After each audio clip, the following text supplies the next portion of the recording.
It's not going to be easy, Amanda, though. I can tell you, happiness takes time, takes effort.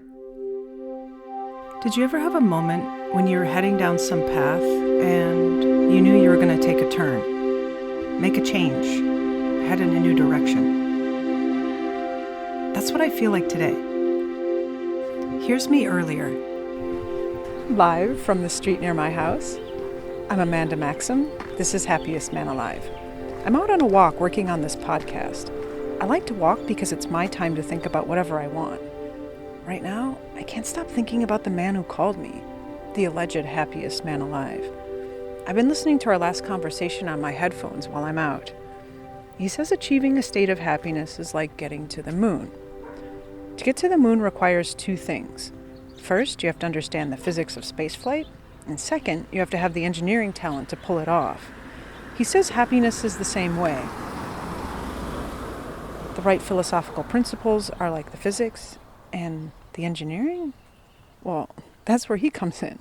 He claims that he has a system worked out for engineering happiness based on good philosophy, and that if you follow his system, it'll be as epic as taking aim, launching a rocket ship, and landing on the moon. Here, listen to this. Let me ask you this. Before Newton, Yeah. if you tried to send a rocket ship, let's say we had the technology for, but not the physics for sending a rocket ship to the moon, would we make it? No. And I'm saying that the same principles apply. And my claim is you can fly towards your happiness every time and hit it if you follow the right philosophy and then implement it, which is a huge challenge. The same as it's not enough to have physical formulas. You have to create a NASA or a SpaceX to create a rocket that actually flies. That's a whole different challenge, an engineering challenge, an implementation challenge to actually take the principles and apply them. But if you do it every time, you'll get to the moon. And he says he's there. He's made it to his moon. I've heard the way that he talks about his life. It makes me feel restless. I want to talk about my life that way. The biggest thing that's missing for me is meaningful work. I'm an astrophysicist, but I became one because I thought then I'd be able to do whatever it is that I wanted. The problem is, I never stopped to seriously consider what it was that I actually wanted. Exhibit A. I'm an astrophysicist, but I'm standing on the street with a tape recorder working on a podcast. How do those two things comport? I've been skeptical of him, but the truth is, I need to start thinking about my happiness scientifically. If I was happy, that would be amazing. On the other hand, does he really have the secret sauce? I agree. If you had the right formulas and the right physics, and you would be able to build a ship to get to the moon. But if you don't have the right formulas, that's a guarantee to not get there. I agree. How many people died trying, right? Yeah. That's the problem. But what you about agree with me? Your stuff. I agree with me on the positive, that if we do, we will, right? Yes. That's hopeful. Yeah, that's hopeful, but it still doesn't prove anything. I need to get back to my desk and call him. I have an idea. From the desk in my bedroom, I'm Amanda Maxim. This is Happiest Man Alive. Find us on the web at happiestpodcast.com. Okay, I'm back at my desk. Here's what's going on. The Happiest Man Alive asked me to help him prove that he has a scientific approach towards happiness, a procedure that will work every time. I've concluded that the best way to help him prove it is to try his procedure out on me, to become the experiment, to see if I can replicate his results. He claims he has the key to happiness. I'm going to take that key and see if it unlocks anything. This self-experiment will be about happiness, my happiness.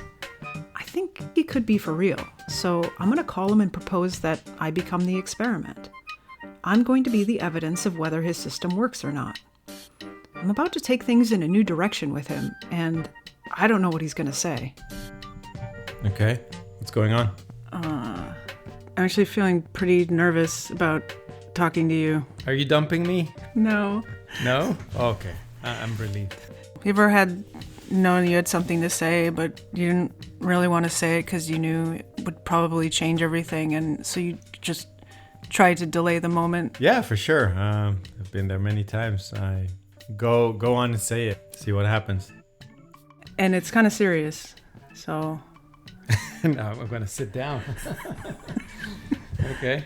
first is that I think you're one of the good guys. I hope so.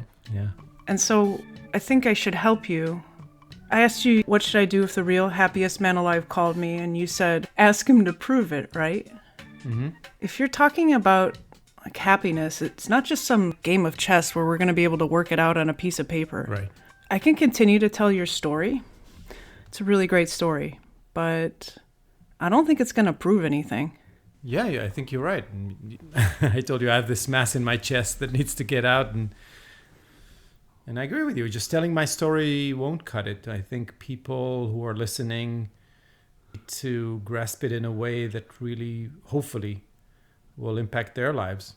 Actually, way more than just impact their lives. You told me that happiness is like getting to the moon and that you knew how to get there. Mm-hmm. Well, yeah, each one to their own moon, yes. Or possible moons, I think. You said if you had the right principles, you could aim at your happiness and get there every single time. You might fail, things might go wrong. I don't know if you can get there every single time, but if you follow the principles, that's why we have principles, because they're true and they're good and they direct you. You got good physics, good equations, they're going to give you the right answer.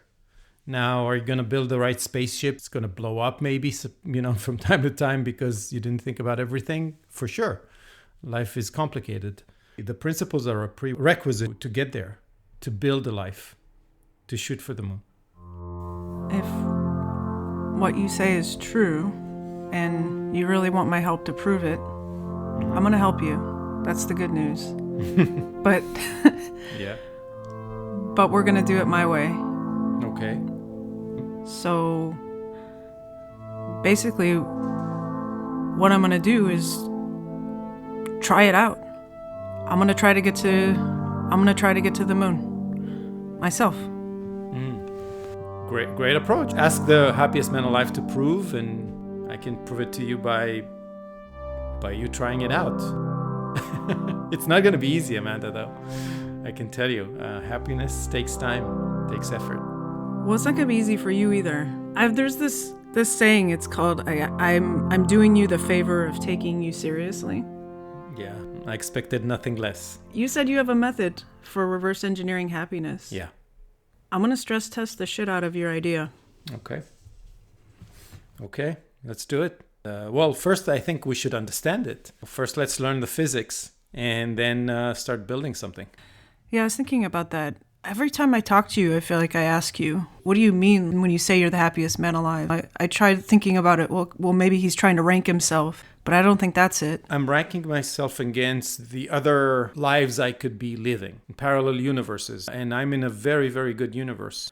I know what I want. I know how to get what I want. State of consciousness that precedes is a good sense about myself, that I'm effective. I know how to live life. I figured it out. And doing what we're doing right now, I can't tell you how emotional it is to me, because it's what I always wanted to do. The process of sharing with you what I've learned is one of my central purposes in life. So even doing this will make me even happier.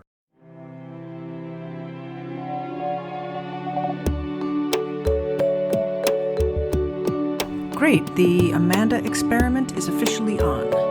So where do we start? The first step is really the hardest one. It is all about figuring out what you want.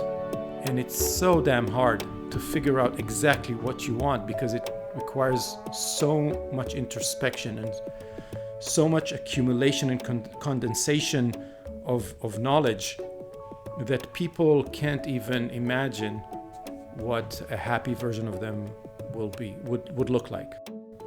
Well, that's not good, because you said that I have to see happiness as clearly as I can see the moon, and I don't... Maybe we can start with the definition. Definition is taken from Ayn Rand, the philosopher, and the inner structure of the definition gives you a clue on how to pursue it. Happiness is that state of consciousness which proceeds from the achievement of one's values.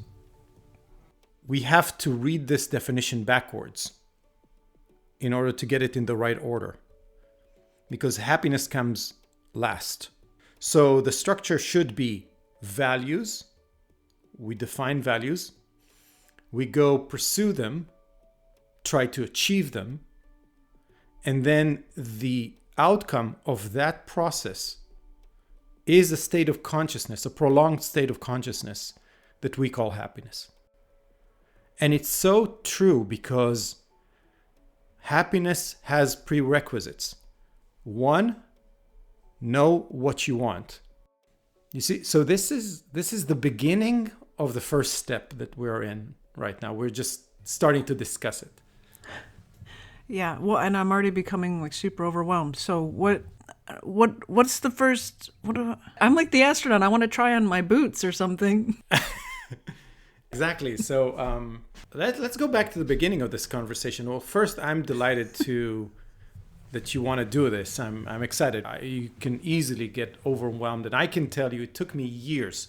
So I don't want to rush that process because it's a process that requires a lot of introspection, a lot of answers to deep questions. And so the first thing I would do is to appreciate that there are so many gems, or I call them the diamonds in you, that you have to mine. And the first thing you have to do is to start mining. You've been listening to Happiest Man Alive. This podcast is produced by me, Amanda Maxim. Thank you, Don Watkins. Find us on the web at happiestpodcast.com. Music was by Poddington Bear. You have a special friend, right? Maybe you can call them and tell them about this podcast. That would make me smile. Thanks.